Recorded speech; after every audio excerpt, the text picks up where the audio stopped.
Le dernier quart d'heure de Smart Bourse. Chaque soir, c'est le quart d'heure thématique et une fois par mois, le vendredi, nous avons rendez-vous avec les équipes de Clartan Associés pour le décryptage d'un cas d'investissement. C'est Marie-Lou Goueffon qui est avec nous ce soir en plateau, gérante chez Clartan. Bonsoir Marie-Lou. Bonsoir. Merci beaucoup d'être avec nous. Et le cas d'investissement que vous nous présentez aujourd'hui, c'est un peu un ovni dans le monde de la distribution alimentaire en Europe. On parle d'une société portugaise qui s'appelle Jerónimo Martins, acteur donc de la distribution alimentaire notamment.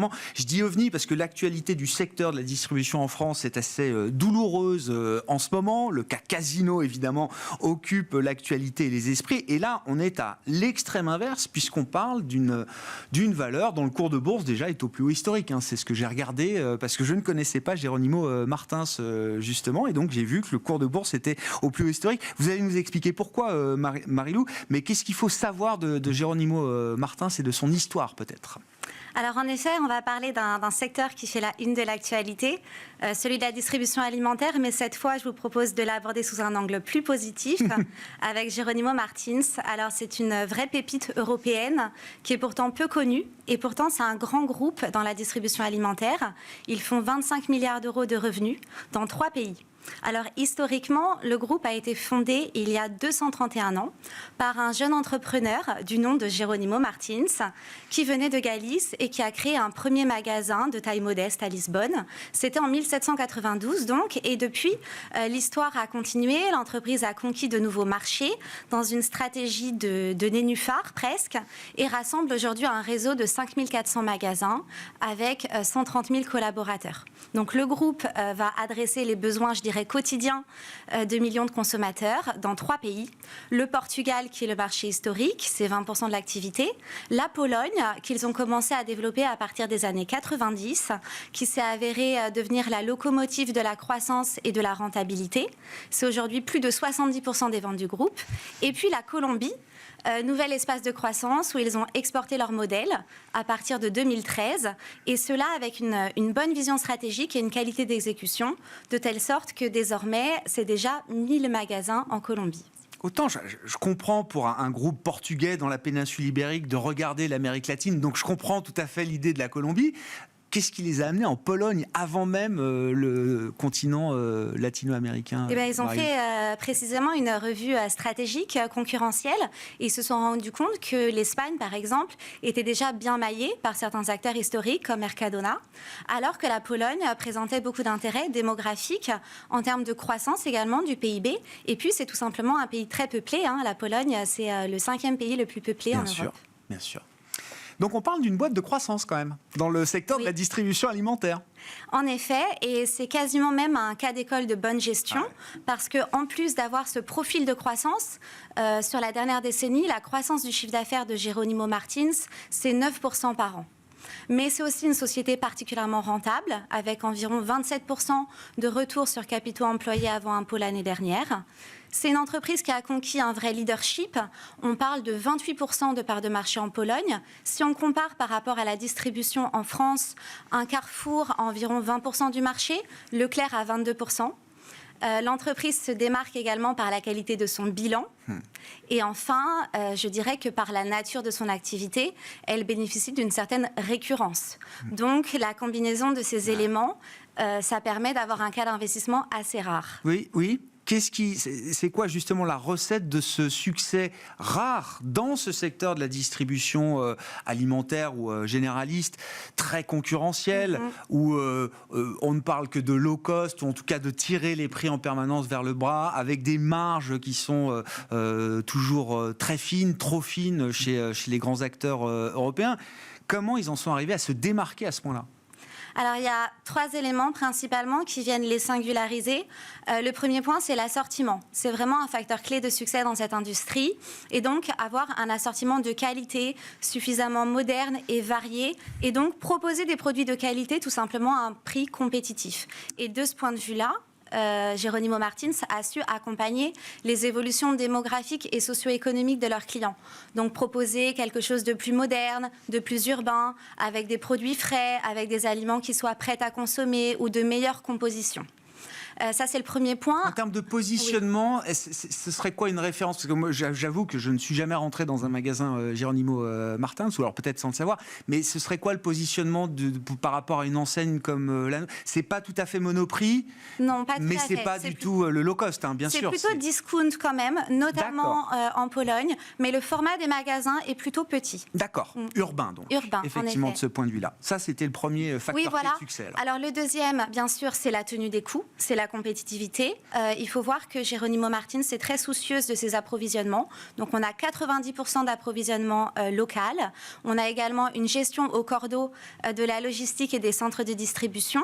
Et puis on a une optimisation du nombre de références offertes. Donc ça, c'est vraiment un facteur clé de rentabilité. Et le dernier point que nous apprécions sur ce dossier, c'est également le fait que l'entreprise a toujours su équilibrer sa croissance en diversifiant ses viviers, comme on l'a vu, mais aussi sa rentabilité. Et d'ailleurs, c'est une entreprise qui a déjà traversé des coups de mer. Il y a eu une période longue déflationniste au Portugal, il y a eu la pandémie, mais c'est un groupe qui n'a jamais cessé d'investir, de moderniser ses magasins, de se réinventer, quitte à aller conquérir la côte caribéenne de la Colombie. Et donc cette stratégie d'investissement qui est à la fois ambitieuse, mais aussi équilibrée, disciplinée, c'est un élément qui nous plaît. La famille est encore majoritaire, hein, c'est ça Oui, tout à fait. C'est également l'image d'une société qui est contrôlée, qui est familiale. Avec un CEO qui est à la tête du groupe depuis 2010 et qui est très engagé dans le groupe. Oui. C'est peut-être là aussi une des clés de la recette du succès et de la mise en place de cette vision stratégique et la patience qu'ils peuvent avoir effectivement pour développer leurs activités. Comment ça se traduit concrètement en termes de marge pour ce groupe-là, dans ce secteur où les marges sont réputées si faibles? Alors, pour vous donner un ordre d'idée, l'année dernière, la marge d'EBITDA du groupe, elle a été de 7,3%.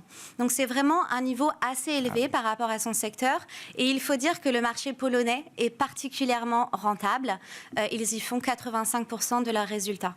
Et surtout, ce qui nous intéresse, c'est la consistance des marges dans la durée. C'est-à-dire que Jeronimo Martins a déjà prouvé sa capacité à résister à des chocs, je dirais, exogènes.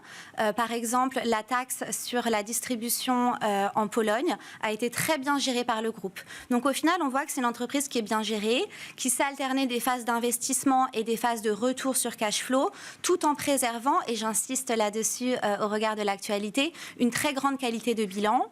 Le ratio de dette nette sur EBITDA est inférieur à 1, ce qui montre que la société est en capacité de préparer son avenir. Comment ils traversent ou comment ils ont traversé la période d'inflation, de surinflation? On est peut-être en train d'en sortir, hein, mais qui a marqué notamment l'année 2022 en Europe. J'ai pas la référence de l'inflation en Colombie, mais ça a été un phénomène mondial. Hein. Donc, comment ils ont géré cette situation, peut-être assez nouvelle quand même? Oui, alors 2022 a été une année compliquée à bien des niveaux, également pour Jeronimo Martins, dont l'environnement a été marqué bien sûr par la guerre, avec l'arrivée de réfugiés, par la baisse aussi de la confiance des consommateurs, les ruptures dans les chaînes d'approvisionnement, la crise énergétique et puis l'inflation. Donc l'inflation sur les denrées alimentaires, de l'ordre de 15% en Pologne l'année dernière, et puis l'inflation sur les coûts. Donc l'enjeu, c'est toujours de limiter la pression sur les marges.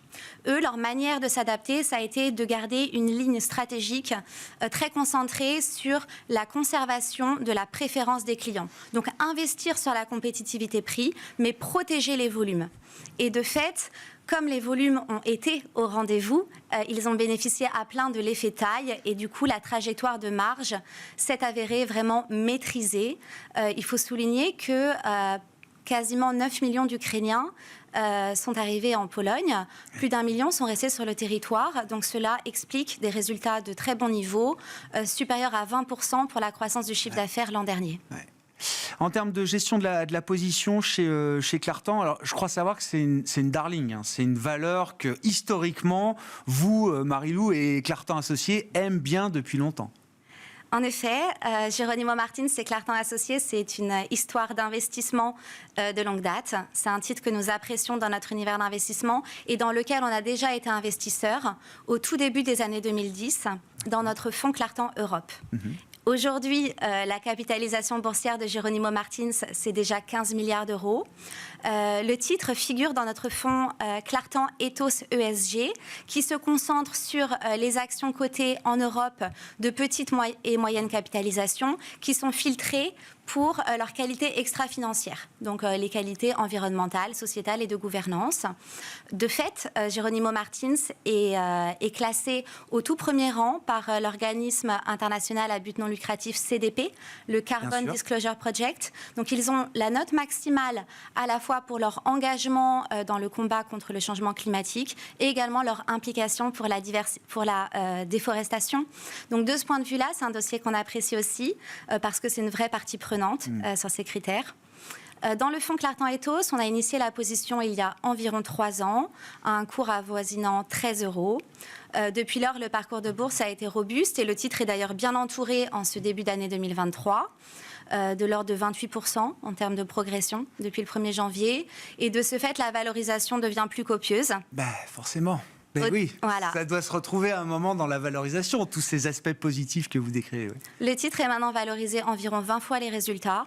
Donc, conformément à notre discipline d'investisseur, on a eu tendance à écrêter la position, mais on conserve une ligne de fonds de portefeuille dans cette position parce que nous sommes en adéquation avec la stratégie à long terme et que l'on souhaite bénéficier des leviers de croissance futurs. L'expansion du groupe n'est pas terminée en termes d'ouverture de magasins. L'année dernière, ils ont ouvert plus de magasins que de jours dans l'année. Il y a également une concentration du secteur qui se poursuit. Le secteur reste atomisé, notamment en Pologne.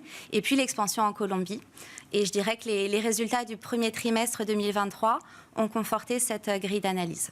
Merci beaucoup Marie-Lou d'être venue nous démontrer que oui, les success stories sont possibles dans le secteur de la distribution alimentaire avec des résultats boursiers à la clé tels que vous les avez décrits. Merci beaucoup Marie-Lou Goueffon, gérante chez Clartan Associés qui était avec nous, donc l'invité de ce quart d'heure thématique. Voilà pour cette édition de Smart Bourse ce soir. Très bon week-end à toutes et à tous. On se retrouve lundi à 12h30 en direct sur Bismart.